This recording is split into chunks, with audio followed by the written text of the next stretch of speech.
Good morning to all of you once again. एक बार फिर मेडोल हिस्ट्री पे चर्चा करेंगे। मेडोल हिस्ट्री में हम लोगों ने अभी तक सारे पेपर देख लिए थे, बस एक पेपर आपका अभी बचा हुआ था।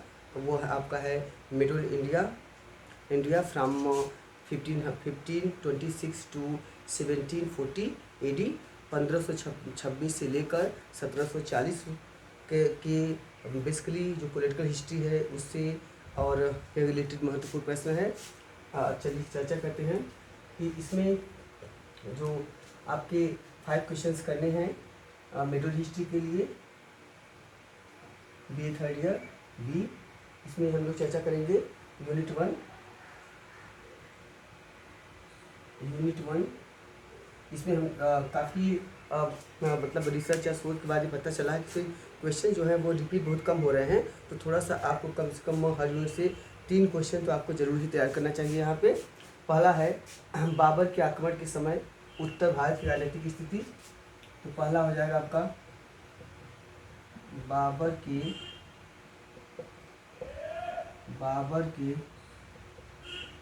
आक्रमण के समय उत्तर भारत की राजनीतिक स्थिति एक। कभी कभी ये पूछ रहा है बाबर से अक्सर, तो एक क्वेश्चन हो सकता है कि एक शासक के रूप में बाबर का मूल्यांकन कीजिए। तो आप वो भी आ सकता है, बाबर के रूप में आक्रमण पूछा है, तो अगर आप एक शासक के रूप में बाबर का मूल्यांकन पढ़ लेंगे तो उसमें आपका सारा क्वेश्चन हो जाएगा। ठीक है, एक शासक का विजेता शासक के रूप में बाबर का मूल्यांकन, ठीक है, evaluation of Babar as a king. और तीसरा यहाँ क्वेश्चन पढ़ लीजिएगा, हुमायूं की असफलता के प्रमुख कारणों का उल्लेख कीजिए। तो right a note on the basic reasons of the failure of Humayun. तो कह सकते हैं, तो हुमायूं की असफलता के कारण, हुमायूं की असफलता का प्रमुख कारण, ठीक है। तो एक होगा, तो हुमायूं की असफलता का प्रमुख कारण या के कारणों का उल्लेख कीजिए, कुछ भी हो जाए तो आप कर सकते हैं इसको। अगला है unit 2।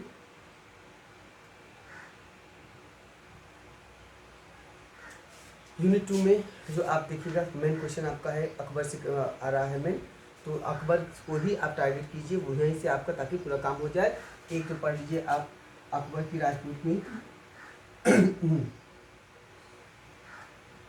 Rajput policy of Akbar. तो अकबर की राजपूत नीति, मतलब राजपूत नीति क्या थी, कैसे क्रियान्वित की गई, इसका तरीका क्या था। हाँ, इसमें राजपूत नीति का मूल्यांकन कीजिए या की विवेचना कीजिए, या मूल्यांकन कीजिए, और इसमें बता दीजिएगा कि कौन कौन से प्रमुख राज्य थे, किसके साथ वैवाहिक संबंध हुआ, किसके साथ सैनिक झड़प हुआ, सैनिक युद्ध के बाद उसको आत्मसात किया गया, अधिकार किया गया, इसके पीछे उद्देश्य क्या था। तो एक बेहतरीन क्वेश्चन आपका यहाँ पे हो सकता है। और अगला आपका है अकबर का भू राजस्व, अकबर कालीन भू राजस्व नीति, अकबर की भू राजस्व नीति बता दीजिएगा। आप आईने दसाला बता दीजिएगा। हाँ, उसमें बता दीजिएगा पोलज, प्रति, चाचर, बंजर, जो जगत जो जमीनों के प्रकार थे वो बता सकते हैं। उसके बाद जो भू राजस्व की जो प्रमुख पद्धतियाँ अपनाई गई वो बता दिए। जब्ती प्रथा क्या है, कलकुट प्रथा क्या है, माओली प्रथा क्या है, ये सब बेहतरीन क्वेश्चन यहाँ पे हो सकता है। और एक क्वेश्चन आप यहीं से पढ़ लीजिए, वह है आपका अकबर की धार्मिक नीति। इसलिए क्योंकि अकबर की धार्मिक नीति बड़ा इंपॉर्टेंट है, जिसमें आपका खुतबा पढ़ना, अकबर का महजर जारी करना 1579 का, उसी में आप दीवान वो इबादत खाने का निर्माण पढ़ लीजिए। उसके बाद बता दीजिए फिर इबादत खाने का दरवाज़ा सबके खोलना, फिर दीन इलाही बता दीजिए, तीर्थ यात्रा कर बता दीजिए, जजिया कर समाप्ति बता दीजिए। तो बेहतरीन क्वेश्चन यहाँ से तैयार हो जाएगा। तो अकबर की धार्मिक नीति। हम आप हमारे टेलीग्राम लिंक पे आ जाइएगा, हम आपको कुछ क्वेश्चन यहाँ से प्रोवाइड करा देंगे। हमारा टेलीग्राम लिंक है आपका हिस्ट्री विथ आनंद पांडे। यहाँ से आप आइएगा तो हम आपको बहुत सारे क्वेश्चन प्रोवाइड कर देंगे। ये 3 आप हम पढ़ सकते हैं। और अगर बात ज़्यादा सिक्योर होना हो तो आप शेरशाह सूरी की भूराजा सुपराड़ी की पढ़ सकते हैं, लेकिन इतना ही हमारे लिए हमारे ख्याल से आपके बहुत होगा।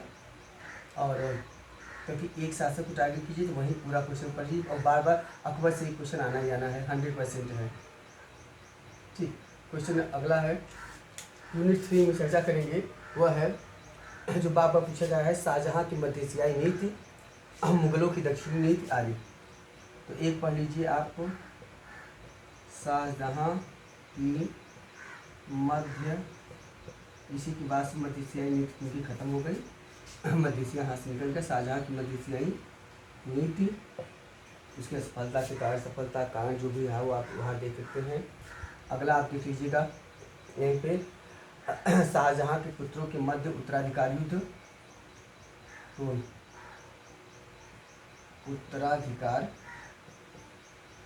उत्तराधिकार युद्ध जिसमें आपको बदसौ खदे है, मतलब आपका है बहादुरपुर का युद्ध है, और उसके बाद धर्मत का युद्ध है, सामूगढ़ का युद्ध है, खजुआ का युद्ध है, देवराई का युद्ध है।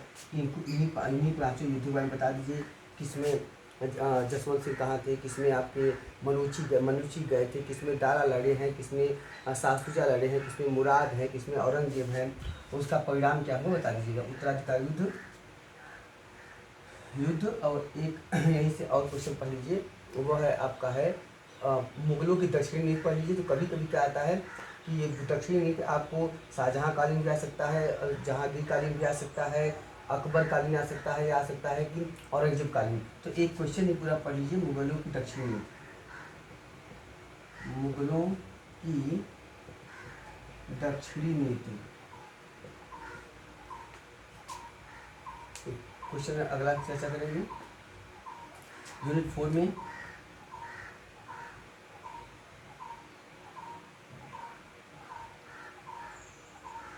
यूनिट 4 में जो आपका मेन क्वेश्चन होगा वो होगा, एक तो बार बार आ रहा है औरंगजेब की धार्मिक नीति।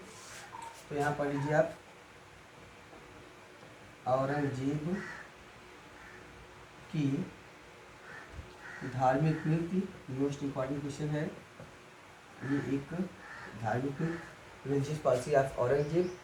और एक क्वेश्चन आप पढ़ सकते हैं अकबर इनके समय में, तब अक्सर पूछा जा रहा है कि औरंगजेब की दक्षिणी नीति। तो ये जो आप मुगलों की दक्षिणी नीति पढ़ेंगे वहाँ पे इसमें ये समाहित हो जाएगा। यहाँ आप कर सकते हैं अथवा दक्षिणी नीति, बीजापुर गोलकुंडा से संबंध, और मराठों से क्या का संबंध था वो। और एक क्वेश्चन यहाँ पे और पढ़ लीजिए, वो है आपका कि इनके समय की है जागीरदारी प्रथा और जागीरदारी संकट।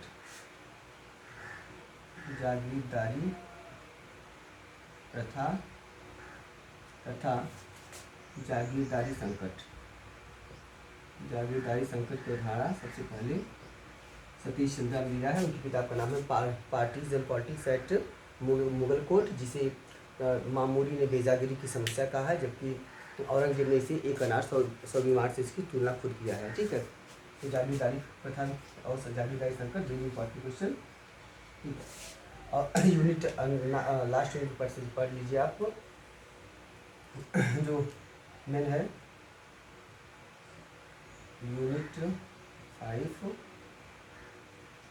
यूनिट 5 में कौन कौन क्वेश्चन आपको पढ़ना है, क्योंकि इस यहाँ से आपको जो सबसे मेन क्वेश्चन पढ़ना है वो यह है, एक तो बार बार पूछा जा रहा है कि मुगल कालीन उमरा वर्ग या अभिजात वर्ग की संरचना और भूमिका बताइए।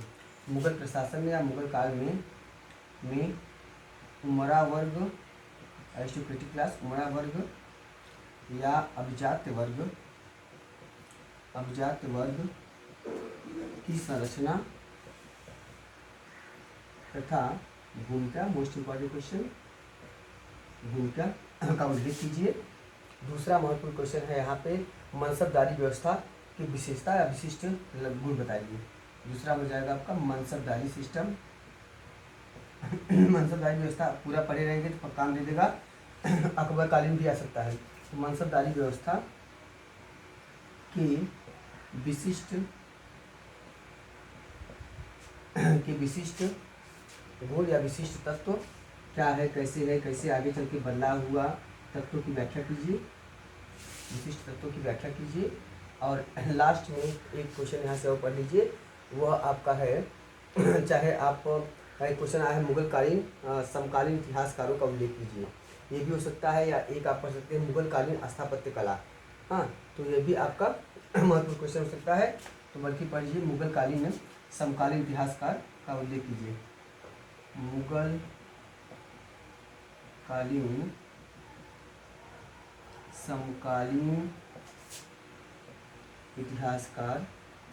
इतिहासकारों का उल्लेख कीजिए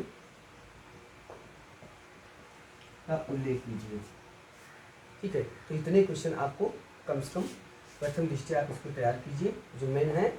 उसके बाद अगर आपने कुछ पढ़ा हो तो that's also enough, that's good also. तो कम से कम इन क्वेश्चन को ज़्यादा आप हाईलाइट कीजिए। ओके, तो thank you to all of you once again.